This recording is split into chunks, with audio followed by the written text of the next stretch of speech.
జై శ్రీమన్నారాయణ. ఓం నమో భగవతే వాసుదేవాయ నమః. మాఘపురాణం 11వ అధ్యాయము మార్కండేయుని వృత్తాంతం గురించి తెలుసుకోబోతున్నాం.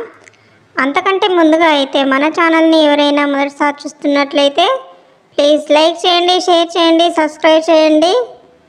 అలాగే పక్కనే ఉన్న బెల్ ఐకాన్ కూడా క్లిక్ చేసి ఆల్ అనే ఆప్షన్ ప్రెస్ చేసి ఉంచుకోండి. నేను వీడియోస్ అప్లోడ్ చేసిన వెంటనే మీకు నోటిఫికేషన్ ద్వారా వస్తాయి. ఇక వీడియోలోకి వెళ్దామా. మరి మాఘపురాణం 11వ అధ్యాయము మార్కండేయుని వృత్తాంతము. వశిష్ఠుల వారు దిలీపునకు మృగశృంగుని వివాహం, మృకండు జననం, కాశీ విశ్వనాథుని దర్శనం, విశ్వనాథుని వరము వలన మార్కండేయుని బడయుట మొదలగు వృత్తాంతమును వివరించి, మహారాజా, ఇక మార్కండేయుని గురించి వివరింతును, శ్రద్ధగా ఆలకింపుము అని వశిష్ఠుల వారు ఈ విధంగా చెప్పెను.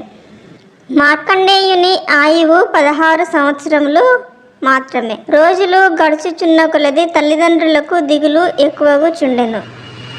5 ఏళ్ళు నిండగానే కుమారునికి ఉపనయనాది వైదిక కర్మలన్నీ పూర్తి చేసిరి.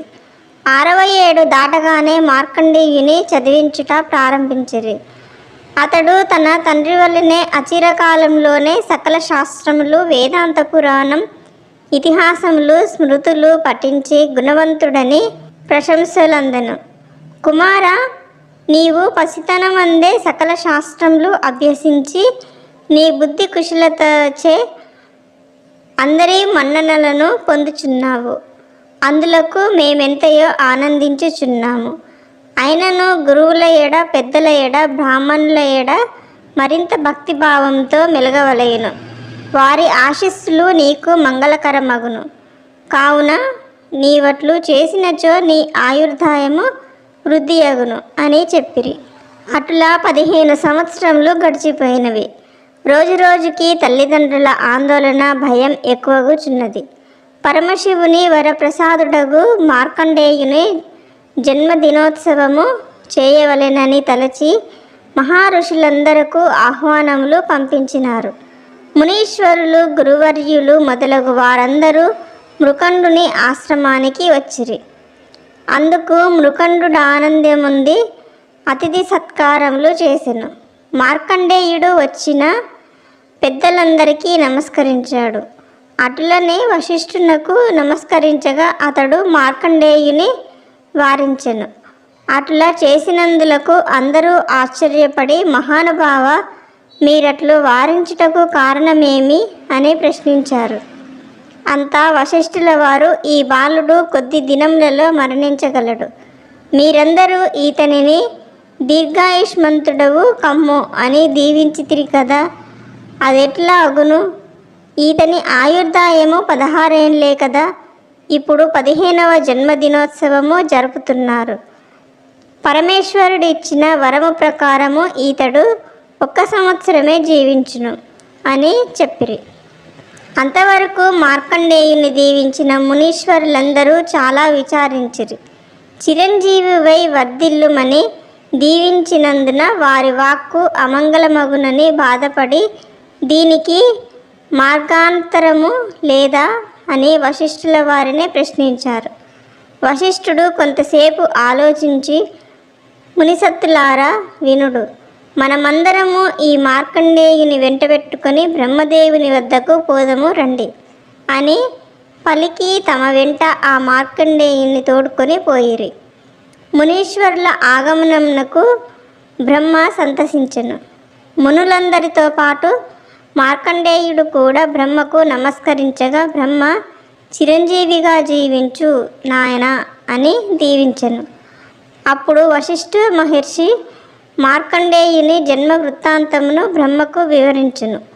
బ్రహ్మ కూడా జరిగిన పొరపాటుకు విచారించి వెలిబుచ్చి, కొంత తడవాగి భయపడకు అని మార్కండేయుని దగ్గరకు చేరదీసి, పరమేశ్వరుడు ఈ బాలుని దీర్ఘాయుష్మంతునిగా చేయును గాక అని తన మనస్సులో శివుని ధ్యానించెను. అంతటా మునుల వంక చూసి, ఓ మునులారా, మీరు పోయిరండు.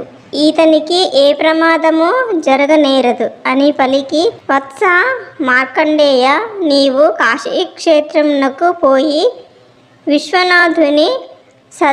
విశ్వనాథుని సేవించుచుండుము, నీకే ఆపద కలగదు, కావున నీవట్లు చేయుము అని చెప్పిరి. మార్కండేయుడు గృహమునకు వచ్చి తల్లిదండ్రులకు నమస్కరించి, కాశీ విశ్వనాథుని సేవించి వచ్చేదను అనుజ్ఞ నిమ్మని కోరగా, మృకండు అతని భార్యయు కొడుకు యొక్క ఎడబాటునకు కడుంగడు దుఃఖించిరి. ఎట్టకేలకు మార్కండేయుని దీక్షను కాదనలేక, కుమారుని విడిచిపెట్టి ఉండలేక అందరూ కాశీక్షేత్రమునకు బయలుదేరిరి. కుటుంబ సమేతంగా కాశీకి పోయి మృకండు కాశీ విశ్వేశ్వరాలయ సమీపమందొక ఆశ్రమం నిర్మించెను. మార్కండేయుడు సదా శివధ్యాన పరులై రాత్రింబవళ్ళు శివలింగము గడనే ఉండెను. 16వ ఏడు ప్రవేశించెను. మరణ సమయము ఆసన్నమైనది.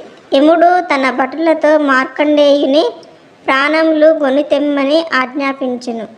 యమభటులు మార్కండేయుని ప్రాణములు గొనిపోవుటకు శివసన్నిధిని ధ్యానము చేసుకొనుచున్న మార్కండేయుని కడకు వచ్చేసరికి భటులు ఆ సమీపమందు నిలవలేకపోయిరి. కాలపాశము విసురుటకు చేతులు ఎత్తలేకపోయిరి. మార్కండేయుని చుట్టూ మహా తేజస్సు ఆవరించినది. ఆ తేజస్సు యమభటులపై అగ్నికణముల వలె బాధించెను. ఆ బాధ కోర్వలేక భటులు పోయి జరిగిన వృత్తాంతమును యమునకు వివరించెను. యముడు ఆశ్చర్యపడి తానే స్వయంగా మార్కండేయునిపై కాలపాశము విసిరెను. మార్కండేయుడు కన్నులు తెరిచి చూచుచరికి యముడు తన ప్రాణమును తీసుకొని పోవ సిద్ధముగా నుండెను. మార్కండేయుడు భయపడి శివలింగమును కౌగిలించుకొని ధ్యానించుసరికి కైలాసవాసుడు పార్వతీపతి తన భక్తుని ఆక్రందన వినిపించేసరికి మహారౌద్రాకారంతో శివలింగమును చీల్చుకొని వచ్చి త్రిశూలంతో యముని సంవారించి మార్కండేయుని రక్షించెను. యముడు చనిపోవుటకు అష్టదిక్పాలకులు బ్రహ్మాది దేవతలు వచ్చి శివుని అనేక విధములా ప్రార్థించి జటాధారి కోపమును చల్లార్చి, మహేష, యముడు తన కర్తవ్యమును నెరవేర్చినాడు. తన వరప్రసాదుడగు మార్కండేయునికి 16 ఏళ్ళు మాత్రమే ఆయువు నిశ్చితిరి కదా. అతనిని ఆయువు నిండిన వెనుకనే యముడు ప్రాణములు తీయుటకు వచ్చెను. మార్కండేయుని చిరంజీవిగా చేసితిరి. అందులకు మేము ఎంతయో ఆనందించుచున్నాము. కానీ ధర్మపాలన నిమిత్తం యముడు లేకుండుట లోటు కదా. కావున మరలా యముని బ్రతికించుడని ఇంద్రుడు వేడుకొనెను. అంతటా ఈశ్వరుడు యముని బ్రతికించి, యమ, నీవు నా భక్తుల దరికి రావలదు సుమా అని పలికి అంతర్ధానమయ్యెను. పరమశివుని దయవలన తన కుమారుడు దీర్ఘాయుష్మంతుడైనందులకు మృకండు మిక్కిలి సంతసించి, తాను చేసిన మాఘమాస ఫలమే తన కుమారుని కాపాడినదని మాఘమాస ప్రభావం లోకులందరకును చెప్పుచుండెను. మాఘపురాణం 11వ అధ్యాయము సమాప్తం. జై శ్రీమన్నారాయణ. ఓం నమో భగవతే వాసుదేవాయ నమః. ఓం నమః శివాయ. ఓకే ఫ్రెండ్స్, ఈ వీడియో కనుక మీకు నచ్చినట్లయితే లైక్ చేయండి, షేర్ చేయండి, సబ్స్క్రైబ్ చేయండి. Thank you friends. Thank you very much.